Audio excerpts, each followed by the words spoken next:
Hello, my friends. Welcome to the Girls for Greatness podcast. I am your host, Delia Perry. You are listening to episode number 144. And I am thrilled today to be sitting down with Karen Stanley. Just to give you guys a little bit of background before we dive in with Karen. Karen is an entrepreneur, a professional mezzo-soprano, a coach, a mom, and a wife.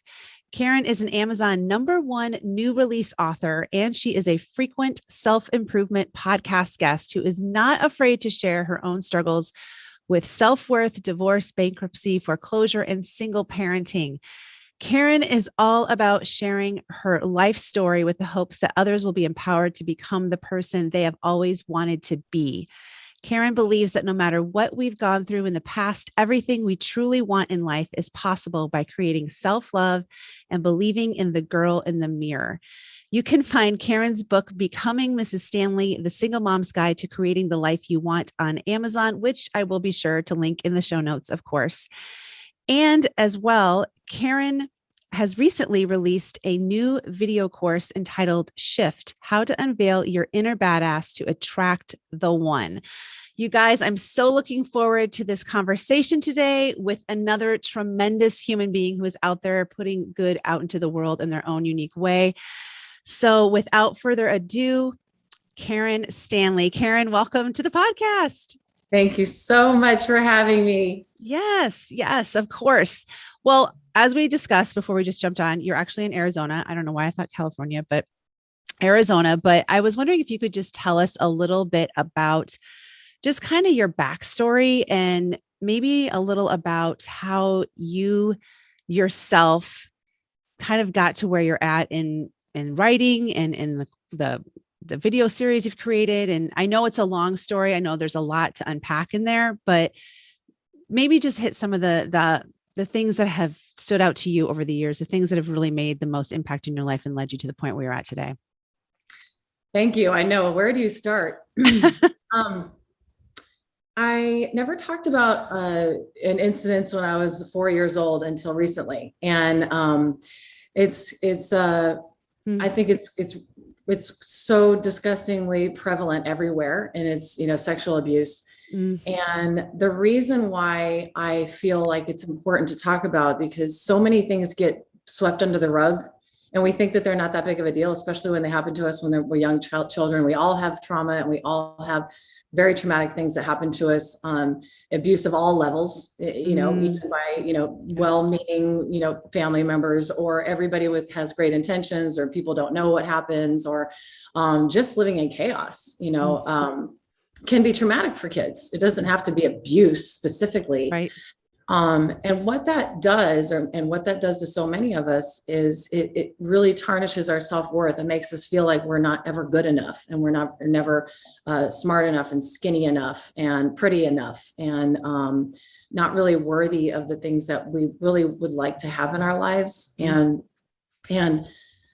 so struggling with that for so many years, I realized that it's really the stories that we tell ourselves around the events. So the event happens, then we tell ourselves, well, men only want me for sex, and they don't want me for anything else, and they don't want to be around me. They don't want to be friends with me. They only want one thing. I'm just a means to an end. That's not true. That's the story that I wrapped around, my experience.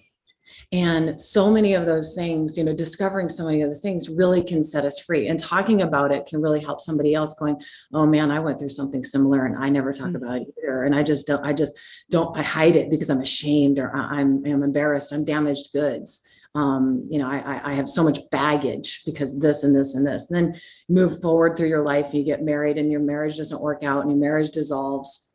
And then I also went through bankruptcy and foreclosure, and I lost my car, and all in the same year. So the recession was just a big old, a big old just blow up of my entire life, a whole breakdown. And I love this quote that I saw, that every breakthrough is preceded by a breakdown. I love that. It is so true. And then I read this book called Broken Open by Elizabeth Lesser. And she says that your heart, when it's broken open. And that's how you can learn and grow and heal and receive blessings and receive, new experiences and really rebuild. And it's your chance to rebuild. And so when I went through all that stuff at the same time, then I was dating again, in my 30s. I kept attracting the same types of people over and over again. And it wasn't until about 7 years in of being a single mom, where I would go on dates and then stop, take breaks. And, my friend Lindsay calls it a menopause. Oh, I like that. Yeah, you go on a few dates, get totally disappointed, turn off all the apps. Menopause. Yeah, take a menopause and stay in your room for 2 years and just focus on the kids. I mean, it's really very overwhelming to raise kids and try to have your own life, got to manage all that and work. So you're, going through a lot of things. You have a lot of things that keep you busy without dating. But I always thought that we're not meant to be alone. I mean, if anybody who's single, right now, and you look at what your life, you kind of vision what you really like your life to be in 10 years. I don't think you're sitting in a living room by yourself. I think if 2020 didn't teach us this one thing, that we need people, we need community, we need human beings, we need touch, we need love, we need companionship, that I don't know anything else that will. I think we all felt that deep in our core. And I always felt that. And I always thought, well, why is it that I've always wanted to be a wife? I always wanted to be a mom. I had a great career and, was able to work from home after my bankruptcy and all that. And I was very lucky, but I was also lonely at times. And I was full. My life was full. Everything's pretty good. Everything's going okay. Kids are good. And I always thought that I think that we're meant to have a partner. We're really supposed to, I'm meant to cherish and be loved. And why am I keep attracting the same types of people? And so then I looked inside. Then I really started to say, it's got to be me, because there's one common denominator in all of your relationships, and it's you.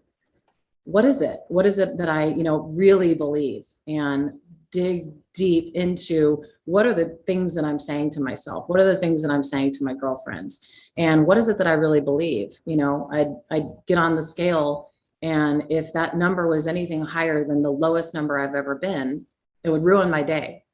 I walk in my closet and see jeans that I bought at the skinniest of all skinny, of unhealthiness, of starving myself. I couldn't wear them anymore. So that means I'm fat and ugly, and really trying to be clear about what are those things that I'm saying to myself. And I know you have to love yourself and you have to have self-worth and self-love. And I'm always like, but how? I mean, I'm broken. I'm damaged goods. I've been abused. I'm with a divorce. I have no money. I have debt. How do you can't just wake up and love yourself with all of that crap.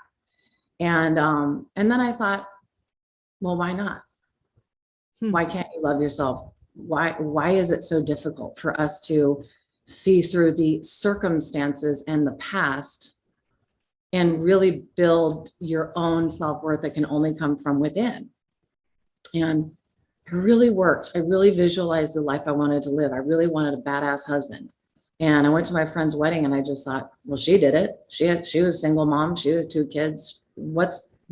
So everything that I believed is not true. And what does she have that I don't have? And she had self-confidence, she had self-worth, and she had certainty that it was going to happen. And I know that a lot of people are like, well, it's not, or they might be married, a lot of your listeners might be married, and, and relationships are, a journey, meeting the husband that you believe is your destiny to be with. Doesn't mean it's going to be easy for the rest of your life. There's challenges in learning to know a person, love a person. But, in a lot of singles, I found kind of attach their identity to being the single mom and being able to just do it all. And I can take it all on and I don't need anybody. It's not really about needing somebody else. It's really just about what life do you want, though? I mean, even if you say everything's fine and I'm single and I can handle it all and I can, be a solo warrior. Yeah, of course you can. You probably do it. You got half your listeners are probably doing it right now. It's great. You're doing awesome. I mean, you should celebrate how hard we're all working and how, challenging it is to raise children and what we've all been through the last year and a half. It's wonderful. And you should give yourself a pat on the back. And I think you should be really really intentional and really specific about what you want to create. I mean, if you want to attract a partner, and I did. So I used that as my why. I really wanted to show my kids what a healthy relationship looked like, and what a husband who loves their wife looks like, and how a father figure could be, an additional father figure. Obviously, they have a father, but what a partner of their mom, could bring, could enhance into their lives, and what that actually looks like. So they have never seen that, and so I just went on a mission to work on myself. And 17 months later, I walked into the dealership to see one of my clients, and just like couldn't figure it out. He's like, "What's different? Did you lose weight? Or like, what's like, what's different about you?" And I was like, "No, I didn't lose weight. Just working on myself." I didn't say that. I knew why he was confused, because he looked at me like I was a different person. And that's because I was a different person. And I had more confidence, and I've been working on, getting really super clear about what I wanted in a partner, and, getting my own house in order, figuratively and literally, and working on my own relationships, and working on building my own self-love. Because I knew that if I didn't know for certainty that I deserve to be loved and cherished and adored by one person, and have a partner for the rest of my life, or as long as God allows us to be together, then I wouldn't attract him. And as I did the work on myself, people that didn't enhance my life weren't attractive to me anymore, and I wasn't attracting them either. And it's amazing how that it's all the transformation work on yourself changes the people that are in your life. And if we can get to the place where we know we are, and take radical responsibility for everything that we're doing, and just work on our healing and our growth, then all of our relationships will be better. Whether you wanted a partner or not, or you have a partner or not, all of our relationships will be better and stronger. And I've seen that in my own life. And he asked me out, and it's such a cute story, but it's too long to tell. But he asked me out the next 2 days later, and we went on our first date to the Cardinals game, and our first kiss was at the football game. And he was so cute, because right after he asked me out on the second date right away. So I don't know if you have plans, or if you can get a babysitter, but also 2 days later, I have tickets to the Fleetwood Mac concert. And I always tell women when I'm coaching them, if a man is not filling up your schedule, then he's not the one. If he's playing the games and doing the 5 days or 3 days, or don't text for whatever the rules are now, I'm sure they change every second. If he's playing by rules, he's not the one, because if he wants to be with you, the games don't matter. They just want to spend his time with you. If they want to spend time with you, that's how you know that this could be legit. And you'll know immediately if they don't. If he goes to for 5 days, you got to fire him. He just wanted to be with me, even if we didn't work out. He said, even if we end up being friends, it's fine. I just really want you to come to the concert if you want to, And so he asked me out on the second date before we even got on the first, which is so hilarious. He doesn't even know what the rules are, And we've been together ever since. And on the second date, he said, "I'm going to marry her in Maui." He told the Uber driver that. And it hit me a couple of years later. We were hiking. One of the things that I always visualized is having a partner that hiked with me. It's one of the loves of my life. I love it. Love being out in the mountains and out in nature. And we were hiking together, which we do all the time. And I remembered how much I visualized hiking with my partner, even though I was alone. And everything that I visualized my life to be is what it actually is. And I was thinking, right before we got together, he went to Thanksgiving dinner with a bunch of friends of his, and he saw the love, 3 generations of families, 2 families together. They do the dueling turkeys, who makes the best turkey, probably 30 people. And they invited him because he was divorced and separated. And he's just was like, wow, and he's telling me this. He's my client. I walk in the door on the busy weekend after Thanksgiving, and we're sitting in the middle of a huge dealership with 150, 200 people around. And he goes, I left that Thanksgiving dinner. Up till that point, I didn't want to get married again. I didn't want a relationship again. I just wanted, someone to maybe do some things with, I'd love to have someone do some things with, go to the movies, go for a bike ride. Yeah. Right. We all do. And he said, but when I left that dinner, I got in my truck and I said, "God, I'm ready to fall in love." And I get emotional because I told him, "You should, John, Everybody deserves love. Everybody needs a partner that loves them. And you should have love because you're a great guy. Mm. And I've known him for a long time. He was in front of me the entire time. And he goes, well, you did. And I go, no, I didn't. He thought I had a boyfriend. Oh, no, I had one, but we broke up a few months ago. Oh, okay. I said I said something about how young he was because I had never dated anybody younger than me. Mm-hmm. And he said, yeah, he was a little too young. I don't know what I was thinking. Oh, well, what is your age range? And I said, well, I think like yours. I like people with wisdom. I like to be with people that have been through things, that have something for me to, learn from. And he was like, huh. And he didn't think I meant him, but he kind of got him thinking. And I didn't mean him. I really didn't think that we were a match at all. We're like total opposite of each other's types, right? Yeah. I always teach about types too.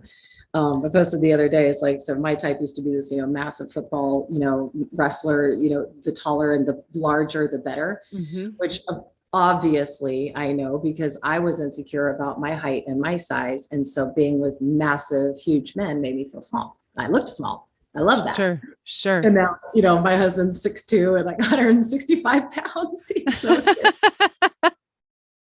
I'm pretty sure right now I weigh more than him. It is totally not my type. And I totally wasn't his type. His type is like, 5 feet and blonde hair and big boobs. And it's who he's always dated his whole life. It's so funny. Mm-hmm. So I go, yeah, look, just think about your type for a minute and just ask yourself, how's that working out? Oh my gosh. That's funny. That's funny. Yeah. So busted through all the stereotypes and, I never in a million years thought I would date John Stanley, but here we are 5 years in, we've been married 5 years. And at that particular hike a couple of years ago, I was thinking, man, to me, you didn't do anything. All you did was get in your truck and say one prayer. And then boom, I walked in the door the next day. And but for me, I really did a lot of work and I feel like it's a strategy.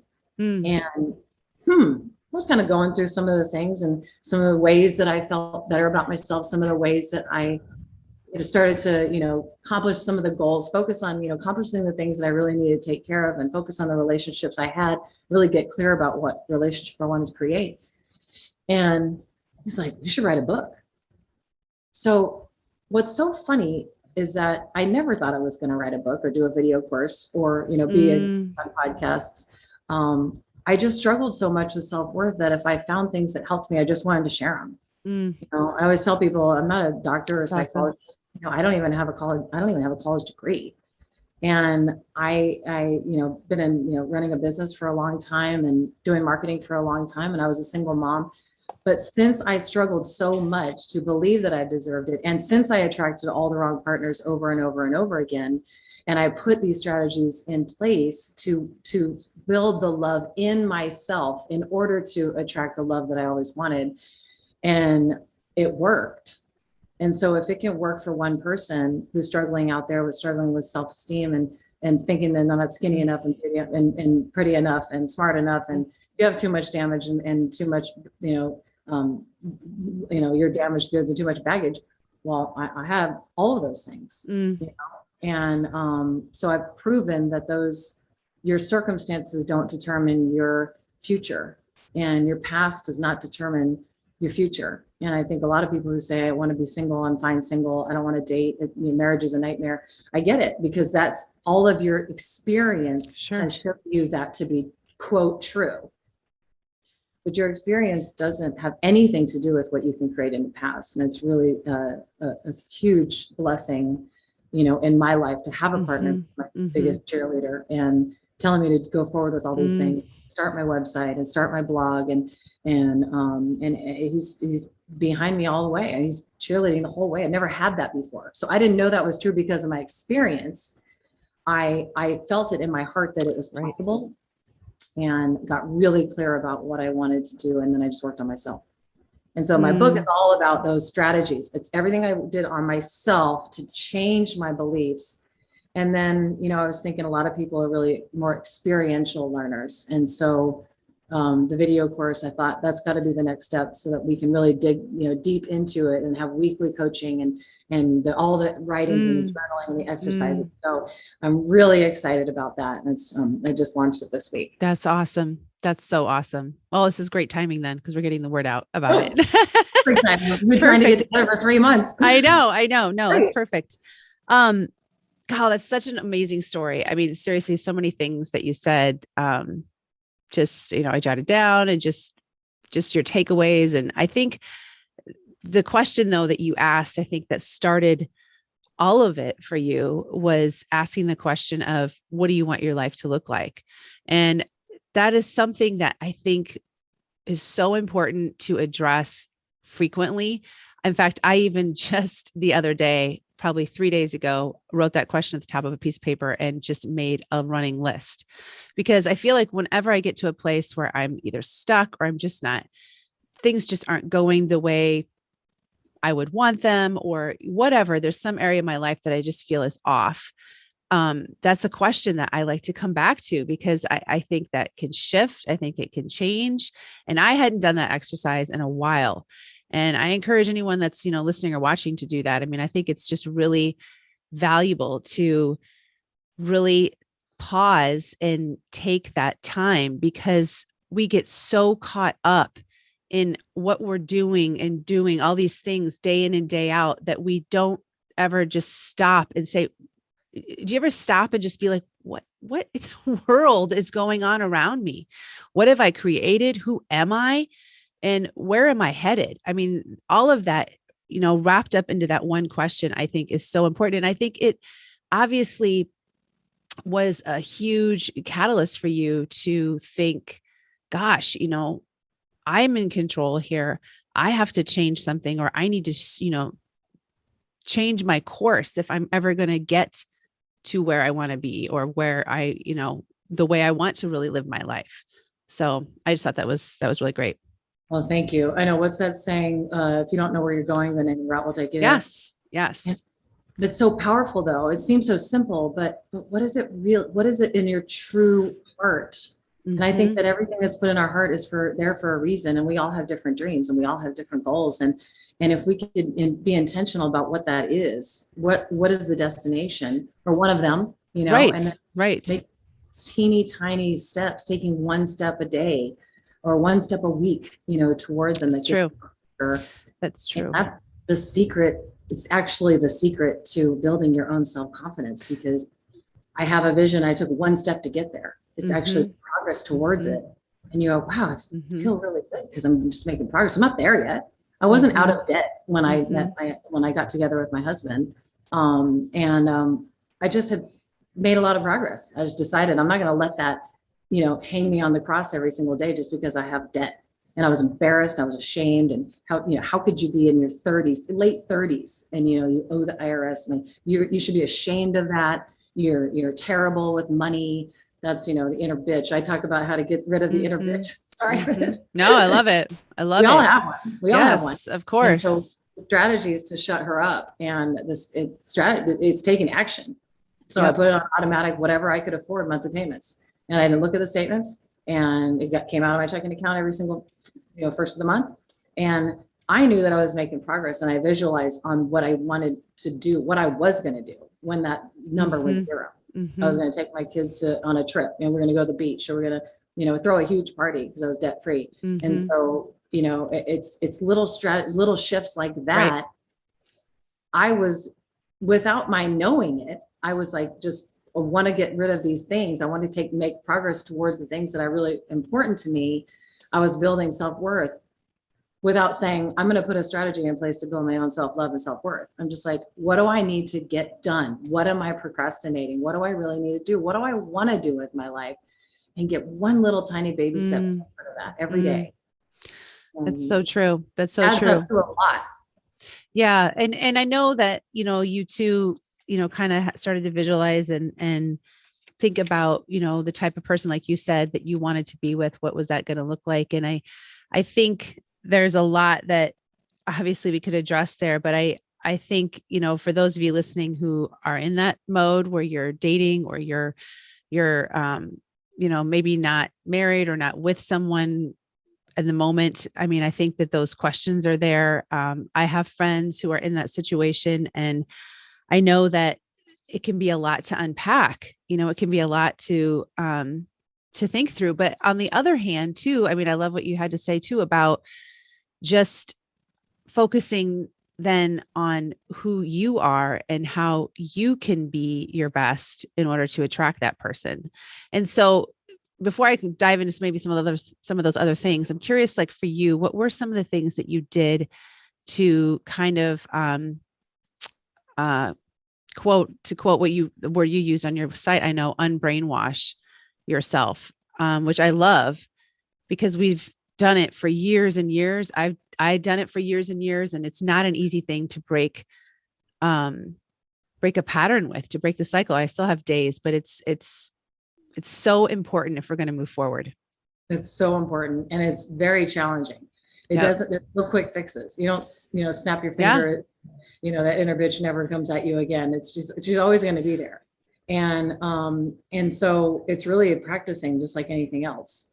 I used to play the cello, and the first couple of years, there's no way I sounded terrible. I love making the analogy with a musical instrument because there's nothing worse than a beginning violin player. There's no worse sound, right?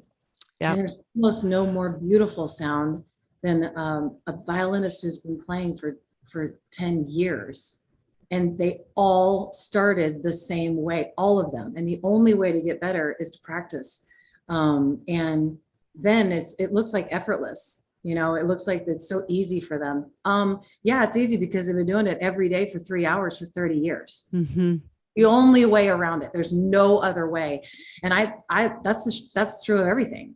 So when the thoughts come in, just because we believe something or we think something doesn't mean it's true. And so what I call it, these practice little shifts. And obviously, I'm sorry, I'm not trying to plug my video course, but that's what it is about. Sure. All shifts every single day. And what really helped me is having that list that you're talking about of being really clear about what you want in a partner. And that's the funny secret, is that everything that you want in a partner is really what you're spelling out is you're talking about your core values. You want someone who's kind and generous and generous with his time. Doesn't have to be money. You don't have to have money to be generous or kind or to serve others. I want someone who would, listen to my dad's stories, even if he's on the 15th time telling it in the last hour. I want somebody who, comes to my family, group gatherings with love and doesn't get frustrated. I have 10 brothers and sisters, and my family is like 190 billion people. And it's overwhelming. It's overwhelming for a lot of people. It's overwhelming for the people in our family, even though we're kind of used to it, it's still overwhelming. And I wanted a partner by my side though, even though it's overwhelming. And I wanted somebody who was really active and, was working on himself and always moving forward. And I love John Maxwell's quote that says, there is no finish line, because if you cross it, you're finished. There's never a finish line. I always am. There's always improvement to be made. And so if we really just focus on just improvement, okay, so I didn't have my best day today, and we had Cheerios at midnight, and I was late to everything, and we missed, softball practice. All of us are always going to have days like that. Okay, well then what is one thing that I can do, and what action can I take that will change my mind and change that thought of I'm a loser and I'm doing terrible and I'm a terrible mom. And okay, well, I will set my alarm 15 minutes earlier. I'll take a little bit more time in bed. I'll read an extra page, because that at least I can have one thing go right, and really identifying what's really important to you, and then taking action to all those things. So I made it kind of not a game, but I was like, if I had it in my phone, in the notes on my phone, and I still have them, so that I could always edit it as you learn something that you really want. I really would like to have this relationship, or I go on a date and I tell them, there are no bad dates. They're just teachers, and all of your relationships are teachers, and all of the relationships have taught you something, whether who it is that you want to be, what you really don't like, what you really want. A lot of times we can learn a lot from people by what we don't want to do, watching them do something that we don't want to do. We never want to do X and Y. And, I really want to do this. And so if I want to be a magnet for someone who's kind and generous, then what action can I take to be kind and be generous? Who can I call? Call mom, stop by, watch your friend's kids for an hour so she can go get her nails done. Something.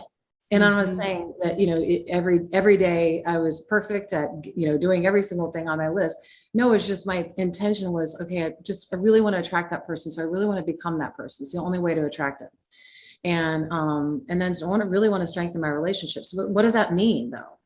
And like for us moms, we all want to be a good mother, but it's very confusing to quantify that. What does that mean though? Does it mean you're always 15 minutes early for school and your daughter's hair is combed perfectly and her socks always match and you always go to the PTA meetings? And I'm like, I suck at that stuff. It's true. I do too. Always late. My daughter wouldn't let me touch her hair. She looked homeless every day. And I'm like, all my dreams of, combing my daughter's hair every morning, singing songs, oh no, not at all. She would scream and I never touched her hair. And, but then when you think about it, what is it? What really makes you a good mom? And each child, what do they really, really, really need? And depending on the age, right? Every single thing in our life is determined by the age of our kids. And now my life is totally different because my youngest is almost 16. I mean, nothing is the same from when they were 6 and 8, right? So 6 and 8, what do they need? Because they're going to want different stuff when they're 7 and 9. And it's going to be totally different when they're 8 and 10 and totally different when they're, 9 and 11. And I just made a list. So for me, and we all know in our heart what's most important. And if we shut out the voices from your in-laws and your mom and your dad and your sisters and the brothers and everything that they do, and the false pressures that we put on ourselves of everything that's required of us in order to be deemed a good parent in somebody's eyes, and really put those aside and really be quiet and say what's really important. They just want to play. They just want me to sit on the ground with them and play games. And so that was my non-negotiable. And then I really want to read to them. Rereading out loud was something that I cherished from my mom. And with 11 kids and a craziness, and she was always teaching piano lessons and babysitting. She was always serving anybody who needed anything. That was our cherished moments because we would sit down and pour with her and she would read us a book. And it was the best memories of my life. And so I wanted to pass that along to my children. And then when you make that a priority, the one or two things are the most important thing. Even if you were late to everything, missed every practice, got in a car wreck, got in an argument, they had a tantrum earlier, just all of that stuff can happen. But if you get in bed with them at 8 and you read that book, then you go, yeah, I'm doing okay. This is the most important thing. And I determine what the most important thing is, and then apply that to every area. What does it mean to be a good sister? What does it mean to be a good daughter? A successful day. What does that look like? Because our to-do list is never going to be done. It's never going to be crossed off. But I want to be a successful day. What is it, the 5 things that I need to get done today that will make I will determine that it was a success. What does that look like? And so when we get really clear, then we make small steps to accomplish those things that are important, the most important things. So true. That's so true. They don't have a hold over us. Whether I missed a workout and I haven't worked out in 2 weeks, I have run out of milk 2 weeks ago. I still haven't gotten it. All those things when we haven't determined that's the most important thing, then they don't have any power over us anymore. And we have the power to say, I read to my kids, damn it, that's the best I can do today. Yeah. Today, your best is different every single day. Yeah, that's true. Yeah. That's and we could apply that to everything in our lives and to cut out the noise of the perceived pressures. We just create more joy and more love for ourselves. We're loving, we're doing okay. So true, especially as women. I mean, gosh, what a struggle bus. I mean, it's like so many things, so many things that I have a daughter who's 15, almost 16, and a son who's 11. So yeah, I'm feeling the teenagers really hard right now. It's been really difficult, and she's a great kid and we have a great relationship, but it's it's just the season. I mean, I looked at my husband the other day and I was just like, put your seatbelt on because this is going to be a ride, and we're going to have to really stay united. And, it's all the things. But that's really important, like you just said, to hone in on what are the most important things to you, what's a priority in parenting, what can be let go. And that's something that I really, even this morning was thinking about, like, maybe I need to let, some of those other things go and just zone in on this, because you can't hound your kids about everything. You have to pick and choose. If people say that all the time, pick and choose your battles, but you have to, really get clear on what are you trying to communicate, to your kid, what's really important and what's not. And, and give yourself some grace. Yes. I think last year, yes. All over the place. Talk about it. Every day over again, please. I know. Every day. 2020. Yes. And I wish I would have done everything differently. And, but also my core belief that I have to work hard every day to disprove is that I'm just not a good mom. I grew up with stay-at-home moms. Most of my sisters are stay-at-home moms. You can't be a good mom if you're a working mom. That is always going to be underlying forever. Did I do the right thing? Did I work too much? You can't undo it, any of it. You can't do redos of any of it. Right. You just go, what is truth? What does it mean to be a good mom? At 15, almost 16, it's totally different. And every day, you're really not sure. So if you could also, prioritize, but what do I need to do to get my mind right so that I'm in the right, whatever comes at us, I'm taking care of my body and my mind. What can I do today to get a little bit more centered? So, no matter what alien comes out of their room that morning. Right. It's so true. It's so true. Yeah.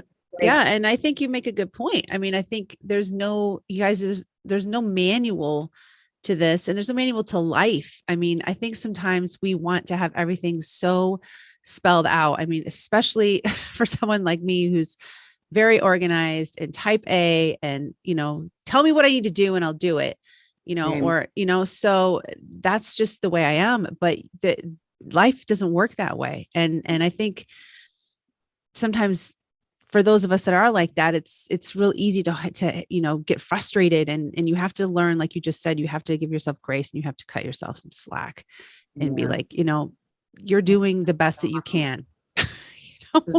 Tomorrow. Yep. Yeah.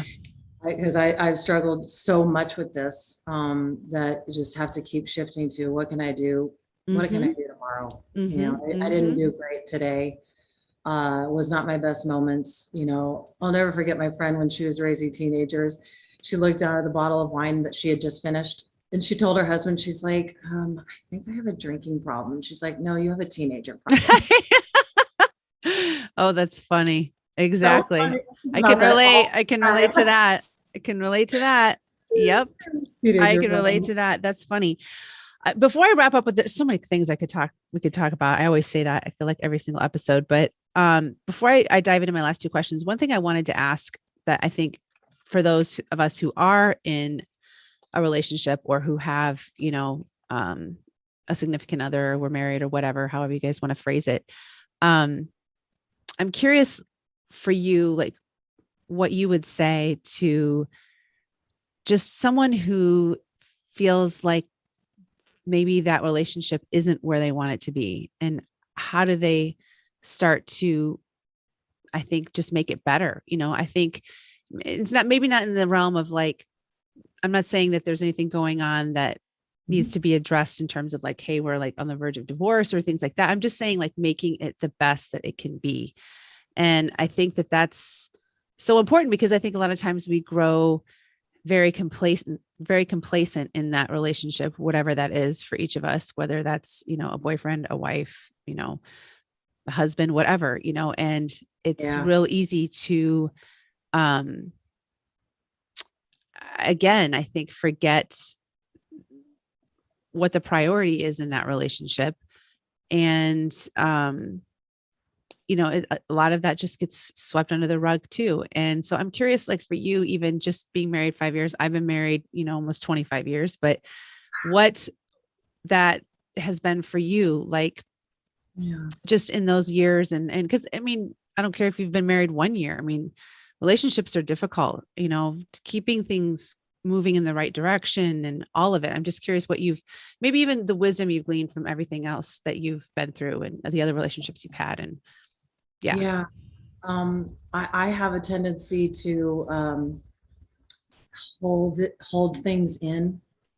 When something is not right, or I don't feel right, or I was upset by something, or I was hurt by something, I'll just try to make it go away, and just forget about it. And let's just like forget it didn't happen, and just, fix yourself, Karen, and go on, with life, and everything's fine. I think the biggest blessings that have come from our struggles and challenges, in the first year, we're about 7 years in, 5 years in marriage, 7 years in on December 7th, will be, a lot of, he had a job change. He had a stent put in. He was hospitalized twice with pneumonia. And it was so many challenges came at us, that I realized I build up resentments. I'm like, oh, you said this, and then, I store it away, but I don't say anything. Well, you said this, I store it away, and I don't say anything. It kind of builds up. It's not going to go anywhere.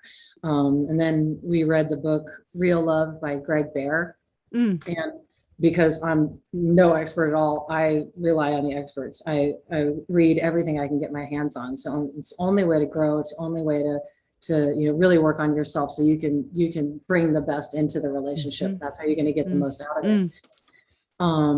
it. And I just started to cry, and I just realized that I had been holding in these resentments because I felt like my voice wasn't heard.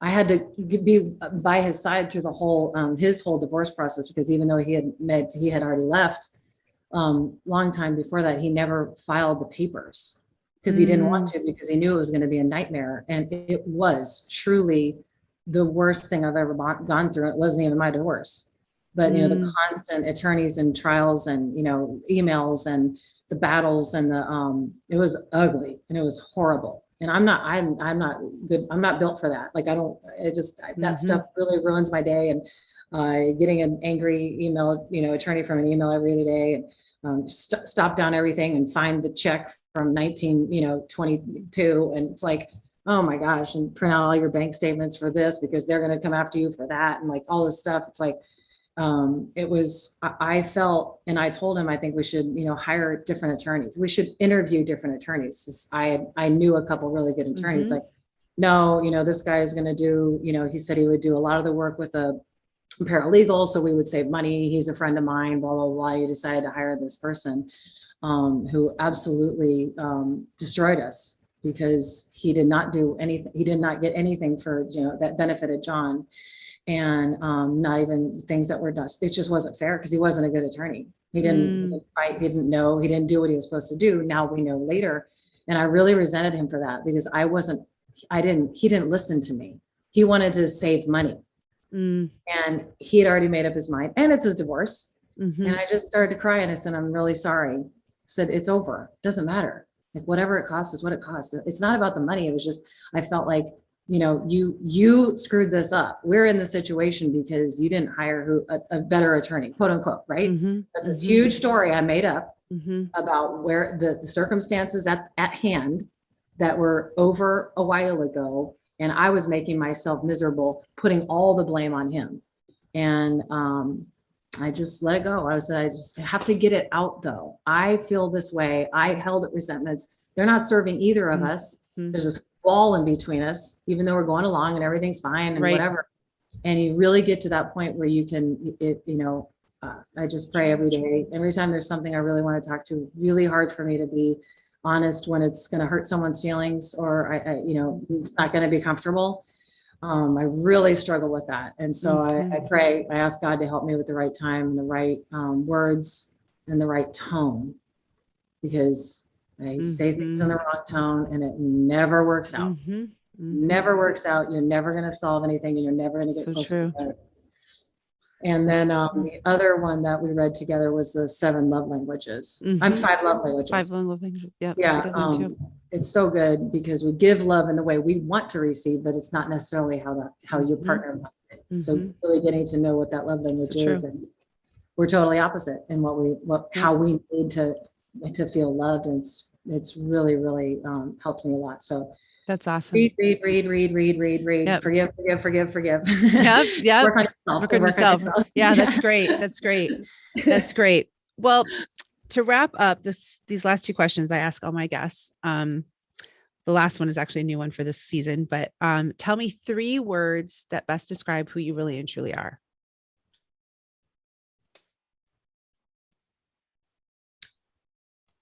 You're doing okay. It's really 4 with the contraction. You're doing okay. I wish everybody would look in the mirror and say, you're doing okay.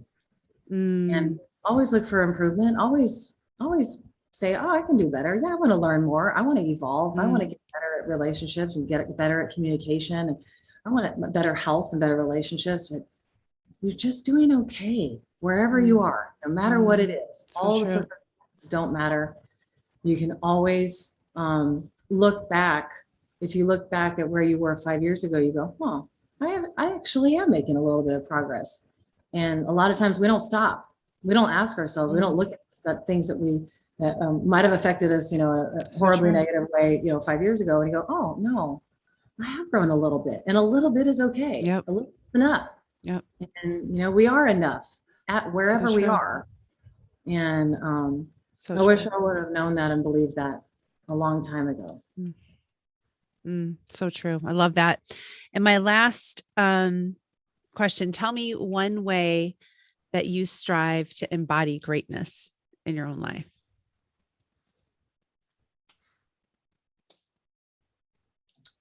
I think greatness is specific to everybody's dreams and goals. And if anything I do can inspire one person to listen to that little dream in your heart and that little goal in your heart and say, just stumble through it. And I didn't know what I was doing. I hired 3 different editors, and this whole process of writing a book and doing a website and just figuring it out as you go.